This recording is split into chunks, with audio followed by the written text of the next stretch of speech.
Yeah.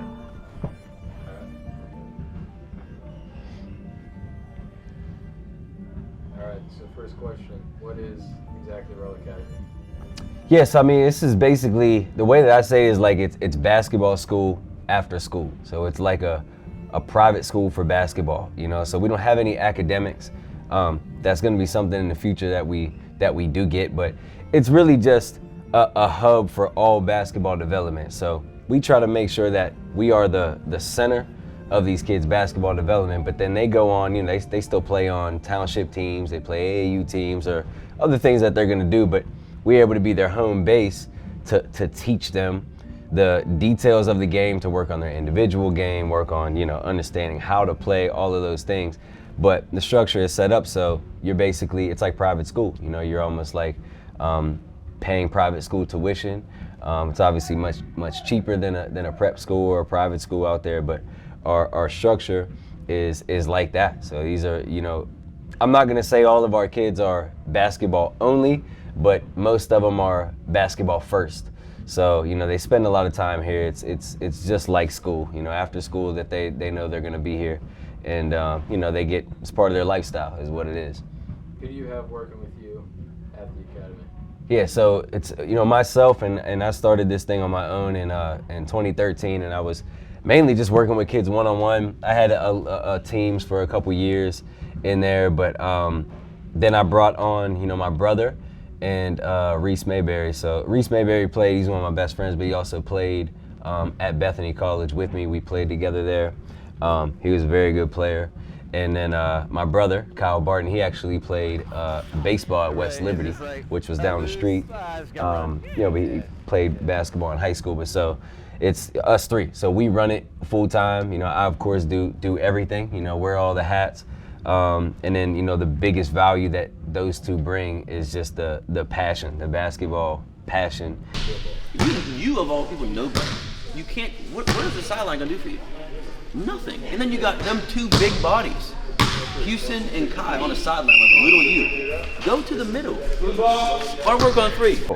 You can score off the screen, or you can look to dump it over. If it's not open, just bump back, reverse the ball. A down screen's happening over here, so when you reverse it, you might have an open bucket right here. What if they know that you're gonna pass it there, so? If they know you're gonna pass it there, that means they're overplaying. If they're overplaying, what do you gotta do? Cut. Back to it. Good job. Okay, let's go run that. Hard work on three. 1, 2, 3, hard work. And knowledge, of course, to be able to make sure that when kids are coming in here, outside of all the other stuff that we have to do, because that's not the only thing they do, it's damn sure not the only thing I do. We do a whole lot, you know, they do a whole lot, but from a basketball side, you know, all three of us is going to be hard to find, you know, more passionate guys than us. With the academy, what is your overall mission? To know you had to go. Yeah. So I mean, like, and I hate, it's like a cliche thing to say, you know, build character. It's not just about basketball and we're building young men, all of that shit. That is true. But truly at the core of this, like, and I tell parents right from the get-go, if you think you're gonna bring your kid here and we're gonna turn him into a Division I basketball player, that's just completely false. You know what I mean? And almost every kid who walks in here is never going to be a Division I basketball player. Almost every kid's never going to be a Division III player. They're not going to play in college at all, most of them. So truly in that essence, why do you come then? Why would you come here? Because of those other things that are cliche. Like, it's, you know, you're building confidence, you're building self-esteem, you're building work ethic, you're working towards a goal. And, you know, all the things that go into doing that, they build character, you know? So for me, I think your time and money is probably wasted as a parent if you're bringing them here and you think we're gonna make your kid some superstar, because that's just not likely. The real value is in the life stuff that you get out of doing this and out of having the structure and out of having, you know, adults who are here trying to force you to be the best you can be. Whether you stink or not is irrelevant, but just making you learn how to try to be the best you can be, and that's going to be convertible into whatever the hell you're doing. So you're just instilling character. That's really all you're doing, and that is our number one goal. What is the value of kids coming to the academy instead of school or other programs? Yeah, for sure. And so kind of some of that stuff that I just hit on, but you know, the from a basketball side, like just purely basketball, you know, we're gonna be able to hit. If I'll give you an example, I watch interviews all the time of college coaches. Love watching college coach interviews. Some of the best coaches in the world, some of the most revered coaches in the world, if you ask them, you know, why are you missing layups? Why are you missing floaters? They usually don't know. They can't tell you that. You know, how you fix a kid's jump shot? Why is he missing? They don't know. That's not what they do. Maybe they're an X and O guy or they're personality guys, whatever. But that exact thing right there, that detail of actual skills, that's going to be a big piece, you know, where I think it's going to be hard to find an abundance of people who understand that more than we do. So from a basketball side, that's one piece of it, the detail of skill. And then the other piece of it is, again, like, so for most of our kids are from about 5th grade to 8th grade. That's kind of like the majority of them. We usually have about, like right now, I think we got 80 something kids on tuition, and the majority is probably in that bulk, right? And so usually they have a couple options, and those options are usually ran by, you know, their parents or volunteers or whoever. Those are people who didn't, you know, we played college basketball, you know, and I scored over 1,000 points, rescored just under 1,000 in 3 years. You know, it's not like we were superstars, but what we experienced, you know, what we had to endure and go through to even be as good as we were, those are things that you're just not going to get from your average guy who never did it or girl who never did it. You know what I mean? So from a basketball standpoint, I just think there's more knowledge. There's obviously more time put in. We do this for a living. It's not a side job. So the pure basketball knowledge and value is, I think you're going to be hard pressed to find it even at a high school, you know, for a lot of kids. And then again, to go back to the character building side, you know, if a dad is coaching the team, you know, I'm sure he cares enough, but how much does he really care about little Johnny who, you know, is soft or has no confidence? Like, what is he really going to do to try to fix that? You know, things like that. Again, this is our full-time thing. This is what we do. This is our life. So there's just going to be more from a value standpoint that you're going to get here versus anywhere else. And in my opinion, and of course, you know, people can debate that, but the way that it's set up and the way that it's structured, you know, we have to be that good or this thing can't even keep going. Yeah. So have you ever had any big players go on to play college basketball? Yeah, so, you know, like I said, when I started, I think the oldest kids I had when I started, the oldest kids were in 7th grade. And so I had a bunch of them. They were a really good group. They were, none of them were overly talented, but they all were pretty committed. They all liked each other. They were a good group of kids to deal with. So I say that to say, the way how young my program was when I started, we haven't even had many kids go off and get old enough to be in college yet. But we have had, so just last year, out of that group that I kind of started with, those 7th graders who are now freshmen in college, we had, out of the group of, let's say, about 9 of them, 10 of them, 3 of them went off to play Division III basketball, which is, again, an amazing thing. And to make sure people understand how amazing that is, you know, the statistics say only 6 to 7% of kids are going to do that, you know. So out of that group of 10, I didn't know if any of them were going to play Division III, and we got 3 of them to do it, which I thought was great. And then right now, the kids that we have in the program who are trending that way, you know, we have Alir Malouk, who's, I think the new rankings came out, I believe he's 12 in the country in the 2025 class. But we have, you know, his close friend, Virgil Hall, Connor Spratt, Elijah Guillory. You know, those are all kids who have been pretty highly recruited at some level. You know, they're not all going to go play Division I basketball, but they're a promising bunch who are probably going to, you know, pass off and get to go live their dream to play some college ball. So all this stuff is all mental shit, right? So like, if I already know you have talent, if I already know you could play, you could dribble, shoot, pass, now I need to see if you could do the shit that wins games, right? So you go to the game Saturday, or when you were at that WVU practice, like you see this shit. They're gonna break down. Remember that drill they did, where it's a 2-on-2, where they just worked on cutting off the backdoor cuts? This shit wins games. So that's the difference of a kid getting on a team, getting in a game, or just having talent and the shit doesn't work out because of this type of shit right here. This is just mental stuff. You have it. It's just effort. And is it in your muscle memory to do it in a game, or are you just gonna stand there and let them drive? You understand what I mean? Switch, go. Shot. You know, as time goes along, there are a couple other kids in there as well, but as time goes along, you know, it's always going to be extremely tough to find kids who ever even have that talent, ability to even try to get there. But you know, I'm convinced that we'll have a couple kids who are on the border, who we kind of nudge over the edge and get them an opportunity. Cool.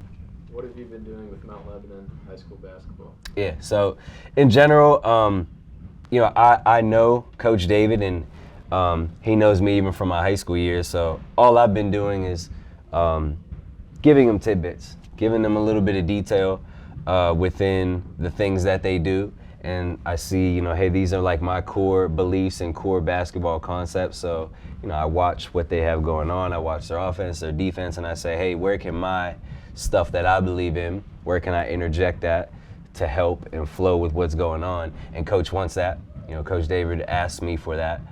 Because he believes that those things are valuable. Just catching the ball and not just squaring up and looking at the rim. Yeah. I don't care if you're 94 feet or you're 4 feet, you gotta look at the rim first. Now what I also notice is though, so even when, like he usually cuts when he's in the corner or something, right? But on the slip. So you have that one play where that ball screen is supposed to be a slip, right? And then there's other ball screens that are just real ball screens. Hit that guy on that roll or that slip a lot more. He doesn't have to score it, but then what's gonna happen is if he catches the ball and turns and faces, now you can use the best part of your game, which is those backdoor cuts. So if I roll and there's one guy left on the weak side, right? As soon as I will roll, if that guy comes to help, then I know I can kick that ball up for catch and shoot, because you guys do catch and shoot it well.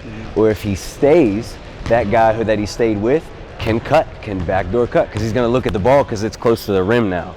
We've been trying to do a lot of that action. You see in the NBA, a lot of the, I'm coming off the screen, so I have a shooter in the corner. Yep. My shooter's right there, hoops yep. Like that. Yeah. And then like last night, a couple of times we ran it, and the dude hard head, and he just pick it up. Then nothing happens. Yes. Then nothing happens. Right. So and even okay, like let's say you're not gonna turn the corner and go score, or you're not gonna drive it. That's fine. But if you can turn the corner and hit your roll guy, just give him the ball, give him it right here. Now when he squares up, they have to play defense. So if these guys stay home, I'm gonna make a play, and then you can cut off of that. Let's say the guy in the corner.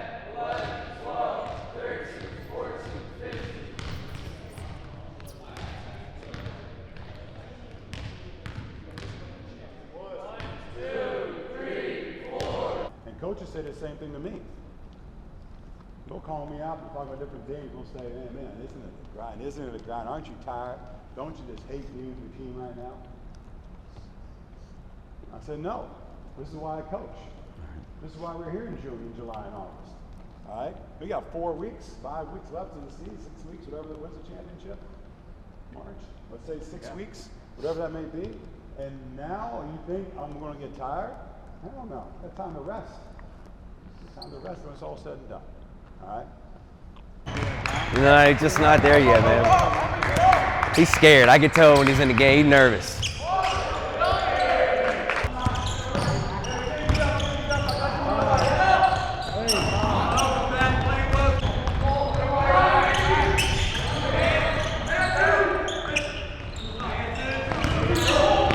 What's up, dude? I haven't talked to you in a second. I watched the game yesterday.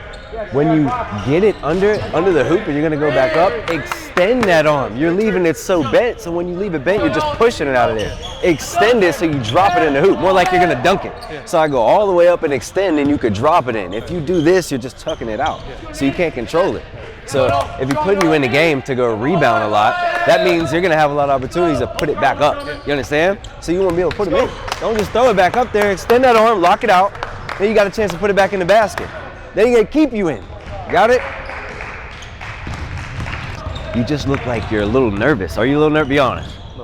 If you're gonna be nervous, if what? If I catch the ball, what's gonna make me nervous? Not doing what?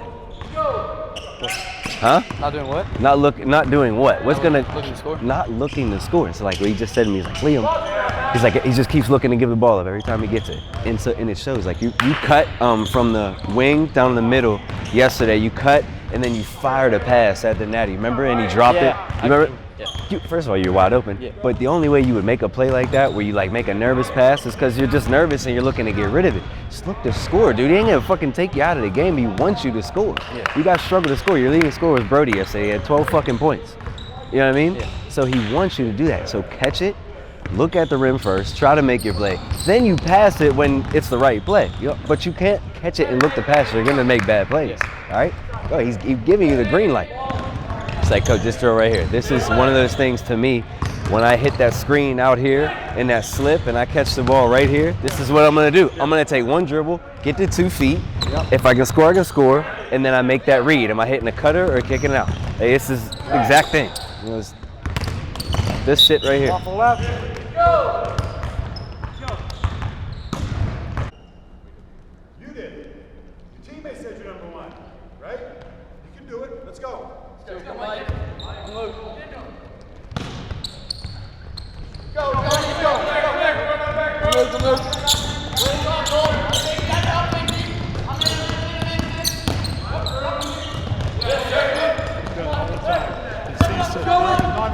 Yeah. Maybe one. Yeah. Okay, coach, real quick, I'll run through that. Yeah, were you open? Were you open? So if I set the screen, right? So if I'm gonna, which way are you setting it? Okay, so if I'm gonna set it this way, now watch, go ahead, come on. Look, now once I roll, if they are behind them, right? Now he's behind me when I open this way. I'm open.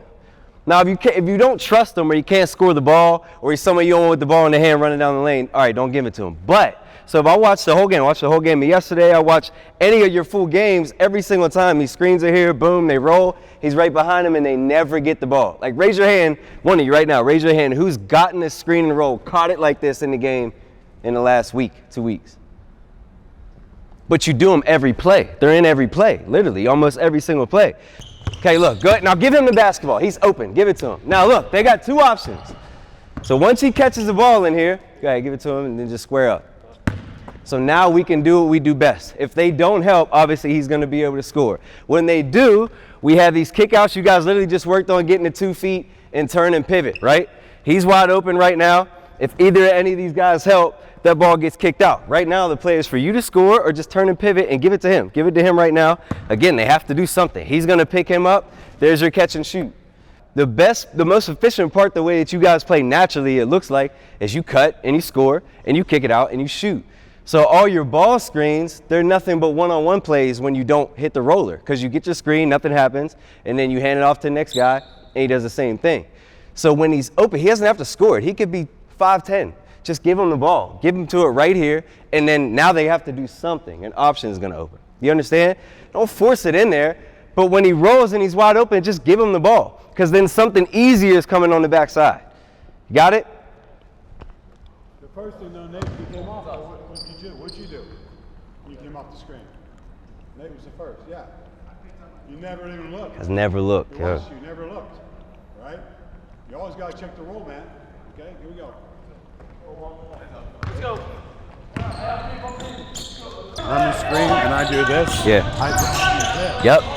For sure. Right? Yep. You pin it. You turn straight up, pin them. Boom. So, yep. Then there's your space. I stand you up, and you go. Yes. And they do it. They just don't give them the ball. Take Mike. Guys blow layups too. You're blowing layups in that Bethel game.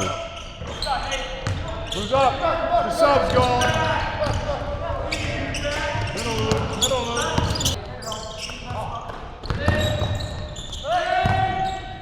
Shot. All right, coach, I do gotta get that hell out of here. Thanks, man. Appreciate it, man. Thanks. So, Thanks. Brody wouldn't do that in the game. No. You know what I mean? So like, just My need favorite the time. my favorite It's hard to time do. of year- My favorite time of year is playoffs. Yeah, Like, yeah. I don't keep them. Yeah, I know Some what you mean. coaches do. Yeah. With everybody, I Yeah. get 10 guys, 12 guys in practice like a college Yeah, team would. yeah. Practice like that. And That's it's my like favorite time. do you try to light a fire and get them to give a little bit more, or do you just get them the fuck out of the way? You know what I mean? Because you gotta try to simulate something in practice. Yeah, You know what I mean? yeah. But all right, man. I'll talk to you.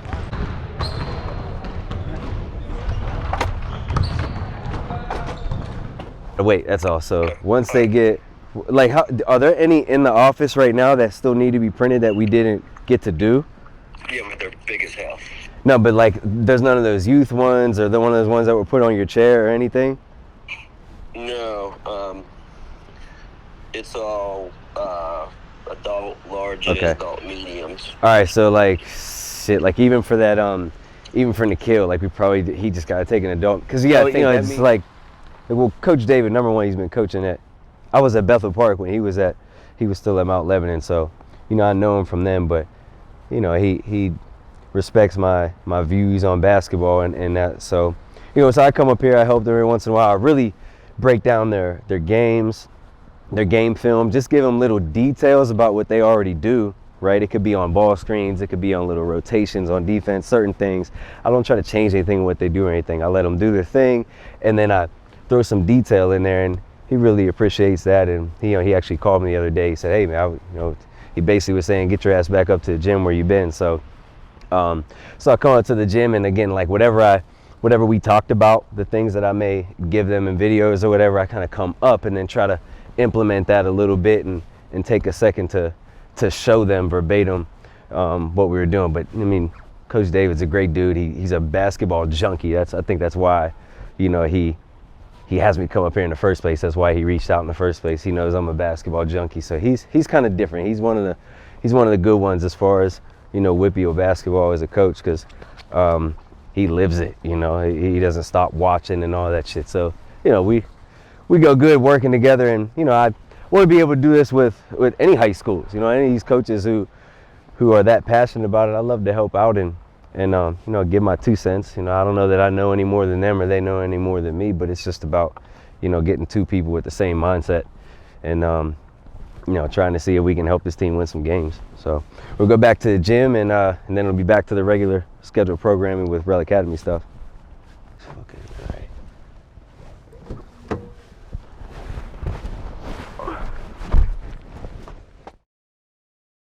He believes that, my opinions and the way that I view the game they align with how he wants his program run. So that's currently what I do with them, what we do for them. We do a lot of film breakdown for them. And this is something in general, like I said at the beginning, this is a hub. I want this to be something that is in the middle and then is branching off with all these other high school programs. And so, there's no question, there's a lot of ego in sports. There's a lot of ego in everything, but especially at the youth level, you have a lot of coaches who probably would never, want my opinion on their team or what they have going on or anything of that nature, and whether they think that I actually know something that can help them or not, because there's just a lot of ego in sports. That's the nature of basketball players, especially. Basketball players are sensitive people. But so I think we should be able to do that. We should be able to help anybody. We should be able to have people reach out to us from anywhere in the country, and if they need tidbits or help on anything that's going on in their program, we can do that. We don't. The whole thing about this, like I said before, 5th grade to 8th grade, that's our bulk of kids. That's before high school. So we need to groom them and get ready to pass them off to your Mount Lebanons with Coach David and all these other programs, and then hopefully other programs around the country, to give them more of a polished player. So, that relationship is important, and I'm just being honest about it. That's been relationships that have not been smooth over my years of trying to do this, but I think it's detrimental to the kids who are in our program to not be able to have that smooth relationship with their high school coaches, because at the end of the day, we want them to succeed and the coaches want them to succeed. So, it's really great what the dialogue that we've been having with Mount Lebanon. So hopefully we can have that with some other schools in the future. Yeah, but so, the real work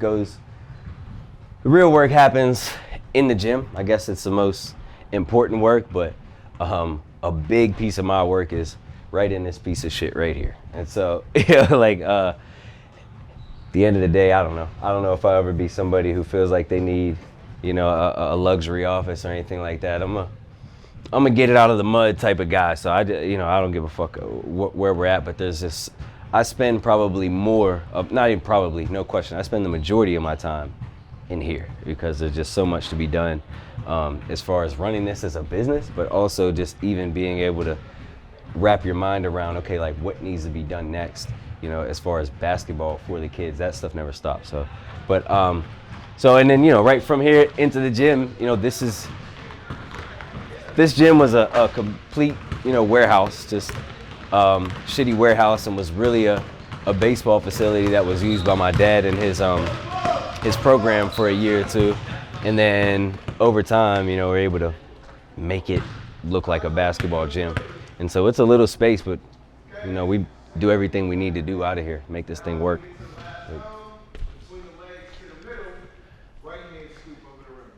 And so they're doing this is skill clinic right now. And so we do a lot of drills and skills by nature, and if a kid can't dribble, there's no point in trying to get him to understand how to make reads or run a play because he can't even dribble. So you have to do skill work, and it's big. So there's at least an hour of straight skills every day. Right now they're doing, this is ball handling and finishing at the rim. So that's what they're working on right now. But in general, if you follow me right over here, this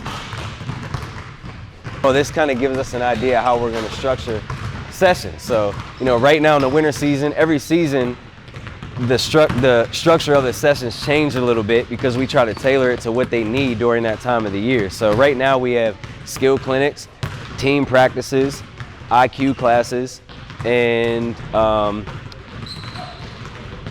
team practices, skill clinics, IQ classes. Oh, and our games, and our actual games, our in-house games. So that's what goes on. That's essentially our structure of all of these things. And then there's a board here and there's a board way down there that physically has the actual drills, like what we're gonna do this 15 minutes, that 15 minutes through a session. So that's how we organize everything that's going on. And then from there, all these kids are gonna be funneling in basically from anywhere from 3 p.m. to 7 p.m. And we know exactly what's gonna go on each hour of it. Then we have them do some competitive shit where if you lose, you don't get 2 stops, you chop. And they just didn't. Yeah. They were laughing still. It just on going like, oh, nice shot, man. right. It's just like I lose, I just gotta run. Yeah. That chop's number 1. Yep. Oh yeah, do your chop. Yeah, it's like, oh, I got my chops. I'm chopped, man. Yeah. And they go right back to what he's doing right now. Mm-hmm. Once I get here, quick hip swing. So all you guys are assisted? Got it. Ball's gonna be in our left hand. Run. When we do a block dribble, what do we have to have up so the ball can get stolen? Off arm, okay? So off arm in this sense is gonna be our right arm. Coming down, eyes up, bump. We're crossing, coming all the way down for our right hand finish. Got it? You gotta explode out of it. Watch Nadia.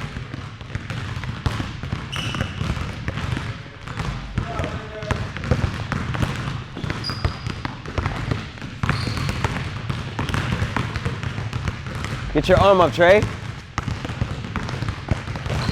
sure our arms are up on our bump. Get your arm up, Q. Run up. Off arm up. There you go. Yep, good, Reg. Good, Reg. You gotta work on this. That ball handling. Come on. Stop. Do it again, Joe. Arm up, arm so they can't get to the ball. Come on. Arm up. You gotta get your eyes up too. Joe, you don't wanna be here? Huh? Well, you better start looking like it or you're gonna be in trouble. You ain't even sweating. Hard work on 3. 1, 2, 3, hard work. Good job, y'all.